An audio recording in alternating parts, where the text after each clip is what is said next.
तो आज हम कैलेंडर टॉपिक के अंदर कुछ जो फैक्ट्स हैं, बहुत इंपॉर्टेंट फैक्ट्स, क्योंकि छोटे छोटे क्वेश्चन भी आपको कॉम्पिटिटिव एग्जाम में देखने को मिलते हैं और जितने भी इस टॉपिक के अंदर छोटे छोटे बोनस क्वेश्चंस हैं वो आज वाली वीडियो में हम डिस्कस करेंगे। ठीक है, तो कुछ 4-5 ऐसे फैक्ट्स हैं जो आप लगातार कॉम्पिटिटिव एग्जाम में देखने को मिले होंगे, तो वो सभी के सभी आज मैं ये वाली क्लास में बताऊँगा। प्रैक्टिकली आपको मोबाइल से भी जो कैलेंडर है हमारा मोबाइल में, उससे मैं आपको खोल के दिखाऊँगा कि ये जो प्रूफ भी है और ये सही भी है। ठीक है, तो इसमें जो है सबसे पहला है, ये है हमारा ऑर्डिनरी ईयर के लिए। ऑर्डिनरी ईयर में आपको ये पता होना चाहिए कि हर 11 साल के बाद, यानी कि एवरी 11 ईयर्स, हर 11 साल के बाद जो आपका कैलेंडर है वो आपका रिपीट करता है। ठीक है, सपोज करिए कि आपका अभी चल रहा है 2021। ठीक है, 2021 चल रहा है, यानी कि 11 साल के बाद 2021 का 11 साल के बाद 2032 होगा, यानी कि जो 2021 का जो कैलेंडर है वो डिक्टो सेम टू सेम 2032 में भी होगा। सिमिलरली 2021 के पीछे 11 साल, यानी कि आपका जो हो गया ये हो गया आपका 2010, यानी कि 2010, 2021, 2032, इन सभी में देखिए 11-11 सालों का डिफरेंस है, यानी कि हर 11 साल में आपका जो कैलेंडर है वो रिपीट करता है। अब ये ट्रू किसके लिए? ये ट्रू जो है ओनली फॉर आप लिख लीजिए, ओनली फॉर ऑर्डिनरी ईयर, केवल ऑर्डिनरी ईयर के लिए ये ट्रू है। लीप ईयर में ये चीज़ फॉलो नहीं होती। अगर 2020 आपको दे दिया जाए और 2020 का 11 साल आगे होता है आपका 2031, यानी कि 2031, लेकिन आपको पता है कि क्योंकि लीप ईयर है ये और ये आपका ऑर्डिनरी ईयर है, तो ये आपका जो है कैलेंडर सेम नहीं होता।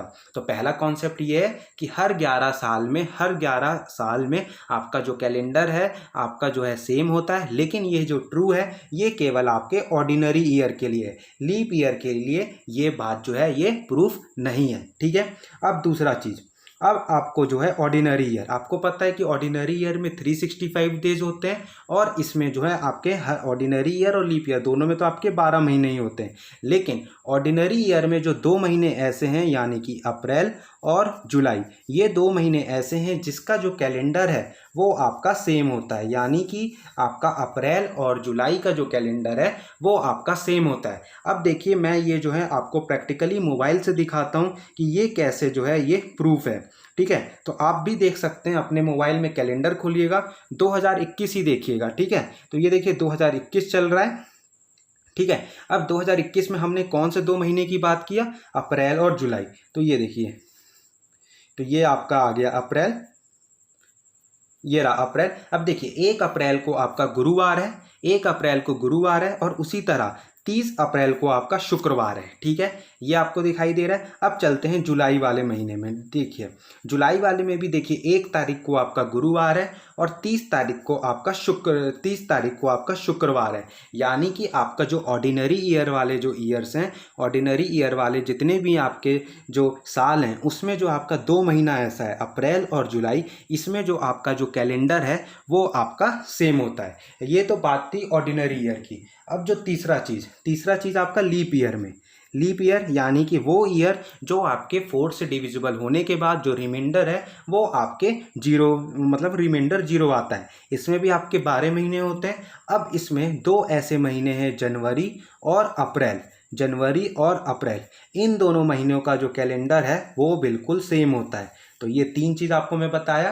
पहला कि हर 11 साल में आपका जो कैलेंडर है वो रिपीट होता है, वो किस लिए है? केवल ऑर्डिनरी ईयर के लिए। लीप ईयर में ये चीज़ फॉल्स है। दूसरा, ऑर्डिनरी ईयर में आपके अप्रैल और जुलाई वाले जो महीने हैं वो आपके सेम होते हैं, जिसमें 365 डेज होते हैं। लीप ईयर जिसमें 366 डेज होते हैं, उसमें आपके जनवरी और अप्रैल का जो कैलेंडर है वो आपका सेम होता है। तो चलिए इसको भी हम मोबाइल से देख लेते हैं एक बार।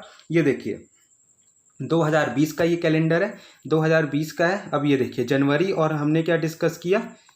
जनवरी और अप्रैल। तो ये रहा आपका जनवरी, यानी कि 1 जनवरी को देखिए बुधवार है। ठीक है, 1 जनवरी को बुधवार है। और चलिए देखते हैं 30 जनवरी, क्योंकि अप्रैल 30 का ही महीना है, तो 30 जनवरी को देखिए गुरुवार है।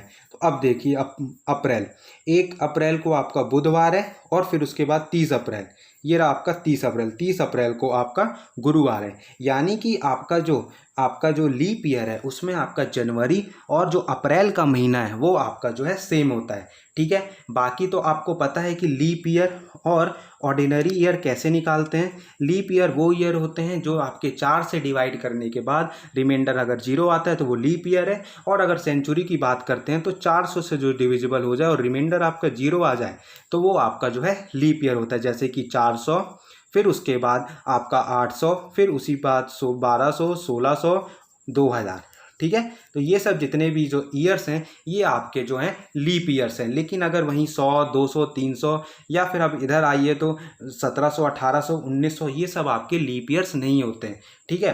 तो ये जो था आपका लीप ईयर था। पांचवा जो है ऑर्डिनरी ईयर। बाकी जितने भी जो ईयर बच गए जो 4 से डिविजिबल होने के बाद रिमाइंडर लेफ्ट करते हैं 1, 2, 3 जितने भी, वो आपके ऑर्डिनरी ईयर होते हैं। लेकिन ये दोनों तो हमने जो है पहले ही सीख रखा है, लेकिन जो इंपॉर्टेंट है ये 3 है। ये 3 हमें एग्जाम के लिए पता होना जरूरी है, क्योंकि आपको जो है डायरेक्ट पूछ सकता है, ठीक है। क्वेश्चन जैसे सपोज दे देगा, सपोज पहला वाला है तो आपको दे देगा एक ईयर दे देता है, सपोज करिए कि 1990 दे दिया, आपको नीचे 4 ऑप्शन दे देगा और आपसे कहेगा कि जिसका एकदम सेम कैलेंडर 1990 जैसा चारों ऑप्शन में किसका होगा। तो आपको पता है कि जो अब 11 साल के बाद यानी कि 2001, यानी कि 1990 और 2001 का जो कैलेंडर है वो डिक्टो सेम रहेगा। तो ये जो आज हमने फैक्ट्स पढ़े आपको डायरेक्ट क्वेश्चन एग्जाम में देखने को मिलते हैं। समझ में नहीं आया तो कोई दिक्कत नहीं, आप मुझे कमेंट करके बताना, मैं आपको फिर से समझा दूंगा।